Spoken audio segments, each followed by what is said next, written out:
На этой неделе исполнилось 75 лет со дня рождения выдающегося поэта-песенника, писателя и актера Владимира Высоцкого.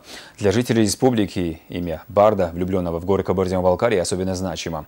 Он не раз бывал в Предбрюсе. Высоцкий не только отдыхал на горнолыжном курорте, но и работал. Продолжит тему Тахир Дадуев. Много раз они почти вот здесь у нас снимали это. У них вещи, все. Имя Владимира Высоцкого в Прильбрусе чтят и помнят. В ущелье еще живы люди, которые лично знали барда. Здесь, у подножия горы Счастья, певец и актер был трижды. Впервые он увидел горы Кабардино-Балкарии на съемках киноленты «Вертикаль». Елена Жирова, дублировавшая актрису Ларису Лужину в фильме, запомнила его человеком отчаянным и рисковым. Когда мы прошли Шкединский ледник, Володя чуть-чуть не упал в трещину. Ну так он пролетел 1,5 метра, я рассердилась на него, а он вылазит из трещины и улыбается. Я говорю: Володя, ну так не ходят, или песни пой, или ходи, как что-нибудь одно. Это именно ей Высоцкий посвятил свою песню, которую потом под гитарный перебор у костров напевала вся страна. И с тех пор ты стала близкая и ласковая, альпинистка моя, скалолазка моя. Первый раз меня из пропасти вытаскивая, улыбалась ты, скалолазка моя.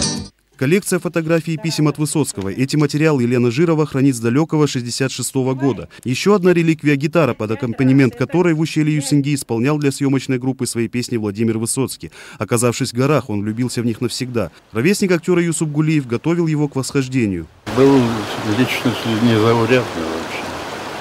И мы все стремились улавливать каждое его движение, каждое его слова. Вот.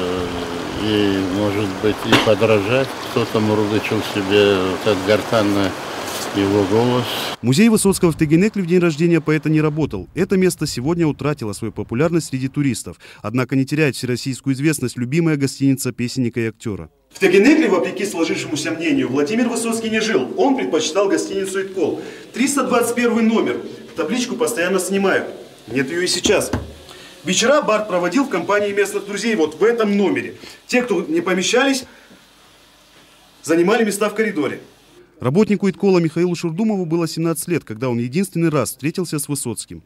Здесь у нас была администрация раньше, а там вот стойка была аптека такая. А за аптекой сразу будка, где находился телефон на международные переговоры. Вот он заказал ночью.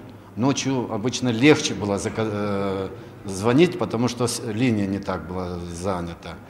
Заказал, и в те времена связь была не ахти какая. И он здесь простоял где-то 1,5 часа.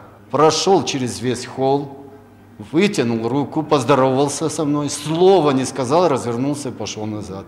Но после этого мне стало неудобно, и я поднялся наверх. В жизнях своих современников, жителей Баксанского ущелья, Владимир Высоцкий оставил неизгладимый след. Теперь о человеке, который стал символом свободы для нескольких поколений советских людей, рассказывают школьникам. В одной из городских библиотек Тырнауза педагоги-словесники к юбилею поэта организовали импровизированную выставку. Тахир Дадуев, Анзор Кашироков, Вести недели, Кабардино-Балкария.